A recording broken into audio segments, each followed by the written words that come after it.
Hey everyone, remember the 80s? Big hair, neon, and apparently some absolutely incredible World War II movies that somehow got lost. Yeah, that's right. We're not talking about your grandpa's war movies here. We're talking about films that were ahead of their time, films that faced insane studio interference, and films that, frankly, some folks just straight up forgot about. But don't worry. I've dug them up for you. We've got one that was actually filmed inside Auschwitz. Can you even imagine? Another that nearly ended Spielberg's career before it really began. And a movie so massive, they had to get help from a literal army just to finish it. Get ready, because these are the 10 best, most overlooked World War II movies of the 1980s. First up, we're kicking things off with a true passion project, The Big Red One. This one comes from director Samuel Fuller, a man who didn't just direct war movies, he lived them. He fought in World War II himself, serving in the actual Big Red One infantry division. So yeah, this movie, it's basically his soul poured onto the screen. You've got the legendary Lee Marvin, tough as nails, just like always, leading a squad of 4 guys, including a very young Mark Hamill. And get this, Marvin was still dealing with real combat injuries while they were filming. Fuller even said Marvin didn't really need directing because he was just, well, playing himself. The original cut was over 4 hours long, but the studio, in their infinite wisdom, chopped it down to barely 2. Fuller never forgave them. Can you blame him?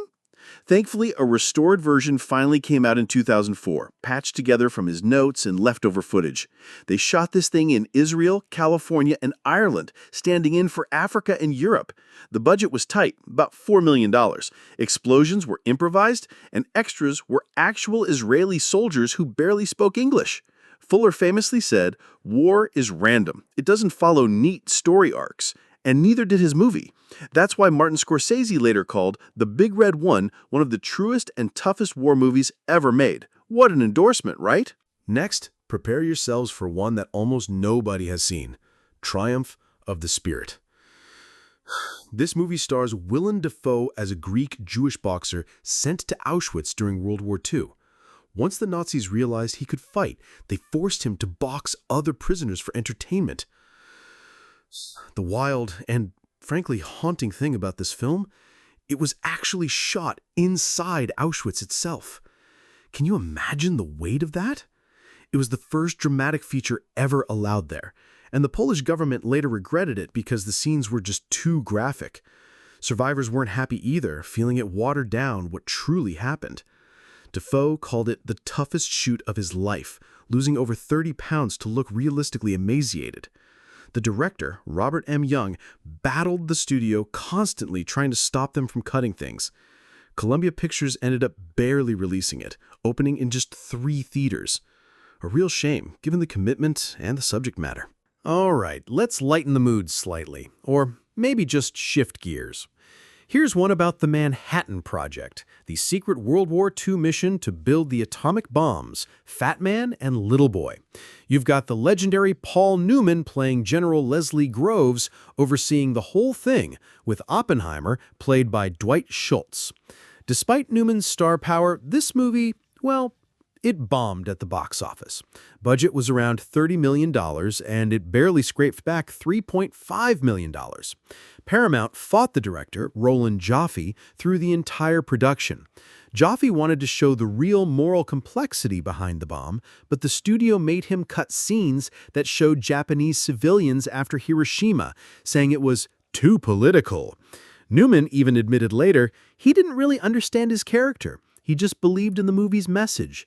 Didn't help that critics hated it for taking something so complicated and making it feel simple. Sometimes Hollywood just doesn't get it right, does it? Moving on to a forgotten gem starring a fantastic actor, The Fourth Protocol. This is an Ed Harris movie most people have completely forgotten about, and it's basically a World War II spy thriller set right before D-Day.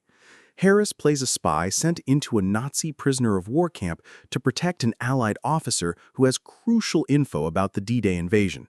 It was inspired by real Allied operations, but definitely took some creative liberties. Universal tried marketing it as some kind of James Bond-style movie, which made absolutely no sense. The budget was around $9 million, mostly spent on sets and vintage planes, leaving almost nothing for finishing it in post-production.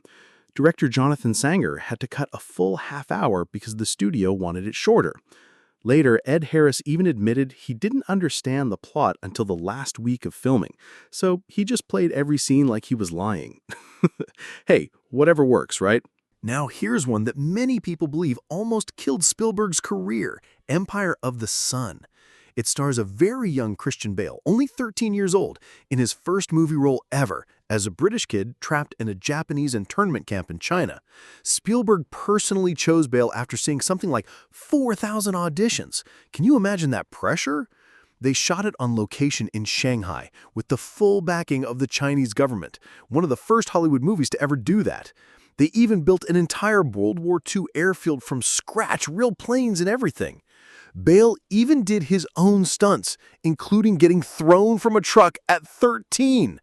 The actors, especially John Malkovich and Miranda Richardson, clashed with Spielberg on set, saying he was controlling but not always clear about what he wanted. Critics liked it, but the movie still didn't do well. Warner Brothers didn't even try pushing it for awards. It just quietly went away until people rediscovered it years later. Sometimes a masterpiece just needs time to breathe. Get ready for a truly unique one. Merry Christmas, Mr. Lawrence.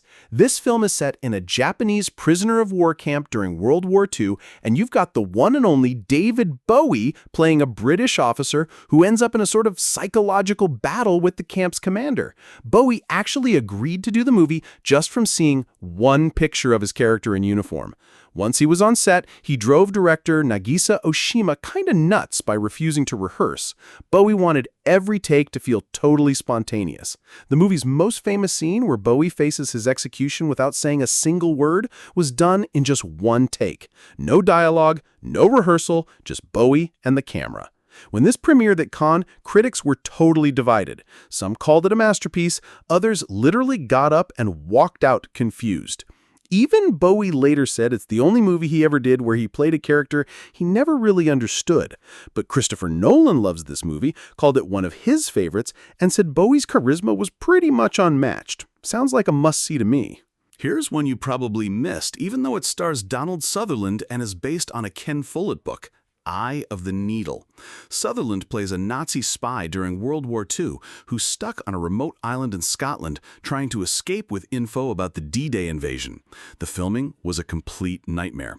They shot in Northumberland and the Isle of Mull, and apparently the weather was just non-stop chaos. Storms, floods, evacuations. Sutherland himself almost fell off a 100-foot cliff at one point and still refused to use a stunt double. The role of Lucy was turned down by two huge actresses at the time because of the explicit sex scenes. Director Richard Marquand wouldn't cut those scenes, so he cast Kate Nelligan instead. They stuck close to the original book, but had to cut a bunch of flashbacks after audiences got confused during early screenings. Interesting side note, George Lucas saw an early cut of this film, loved what Marquand did, and immediately hired him to direct Return of the Jedi. Talk about a career boost! Next up, a real-life secret mission brought to the big screen, the Sea Wolves. This one is based on an actual secret World War II mission that only got declassified a few years before the movie came out. British intelligence brought back a bunch of retired soldiers to pull off a secret raid against German ships docked in neutral Goa. You've got an absolute classic lineup of stars here: Gregory Peck, Roger Moore, David Niven, and they weren't just cast randomly either. They all actually served in World War II for real. Peck in the Air Force, Niven in the Commandos, Moore in the British Army.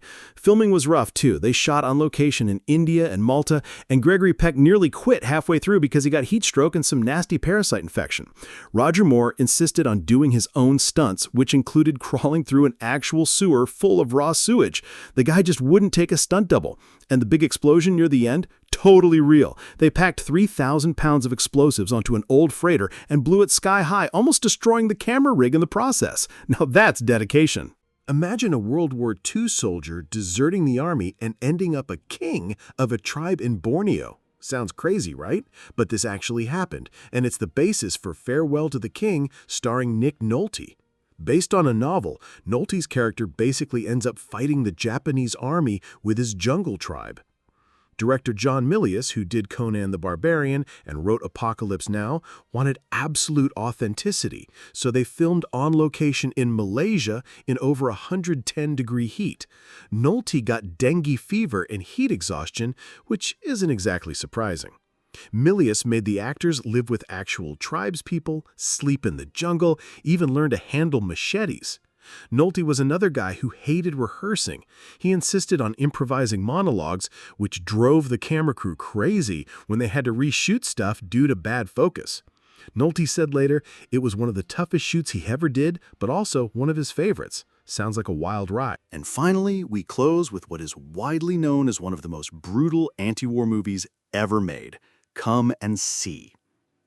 This is a Soviet film from 1985 directed by Elim Klimov, and trust me, it hits you right in the gut.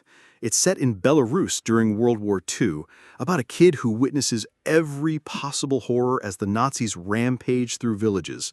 It feels realistic, but also kind of nightmarish at the same time, just really intense and disturbing. The main Nazi officer here is almost like an earlier version of Tarantino's Colonel Hans Landa from Inglourious Basterds. Calm, polite, totally heartless. And just when you think the movie is exaggerated, the ending hits you with a fact. Nazis really did destroy 628 villages in Belarus, with everyone still in them.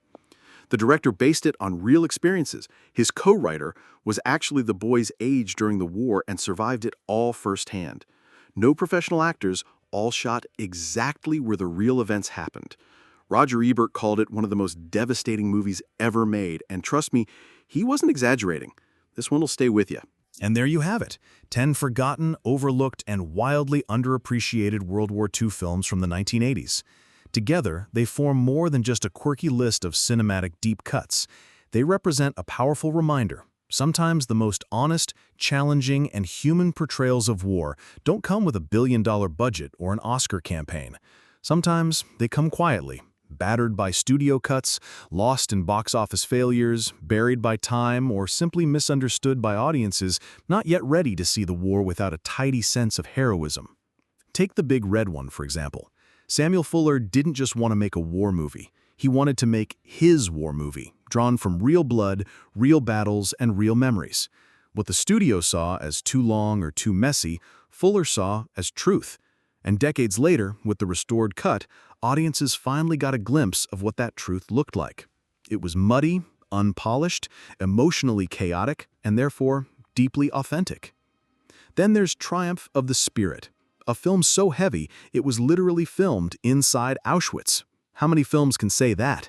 And yet, few people have ever heard of it. Why? Because it made people uncomfortable. It showed the moral compromises people were forced to make to survive.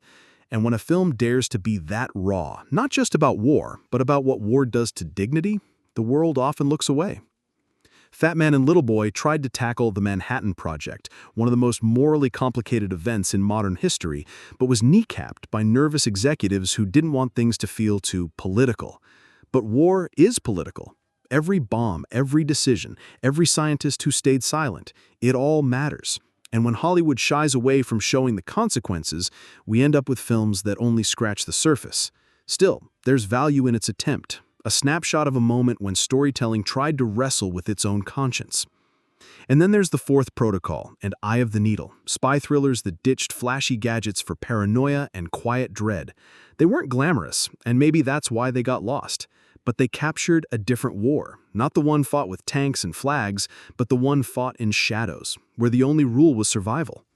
These films remind us that World War II didn't unfold like a blockbuster. It was messy, personal, and often desperately confusing. Just ask Ed Harris, who admitted he didn't even understand the script while filming. Merry Christmas, Mr. Lawrence is another gem that refuses to fit neatly into genre or expectation. Is it a war movie? A meditation on honor? A strange psychological romance between enemies? Yes, and that's the point. David Bowie's performance is haunting precisely because he doesn't offer clear answers. It's a film about nuance, contradictions, and the moments in war where nothing quite makes sense. And those might be the truest moments of all. Steven Spielberg's Empire of the Sun showed us the war through the eyes of a child, one that would later grow up to become Christian Bale. It should have been a slam dunk, but even Spielberg wasn't immune to the industry's indifference when a film doesn't perform. Yet, in retrospect, Empire of the Sun is one of his most emotionally layered works, a painful story of innocence shattered, survival tested, and identity rebuilt. Sometimes it takes years, even decades, for a film to get the respect it deserves. With The Sea Wolves, we get a different kind of authenticity. War stories told by real veterans, starring real veterans. These weren't actors playing soldiers. These were soldiers, decades later, putting their old uniforms back on, not out of vanity, but out of duty to a story few even knew existed. And they didn't make it easy on themselves. Parasites, heat stroke, sewage stunts, it all went into the mix, and the result was a movie that may not have won awards, but certainly earned respect. Farewell to the King took that idea of war and flipped it upside down. What if a man just walked away?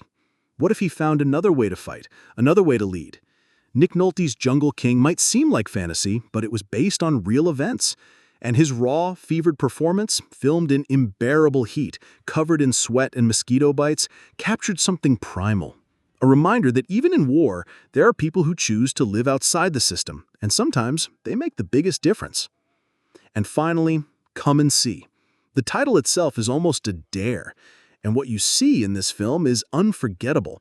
It's not a story, it's a scream. It's trauma in motion.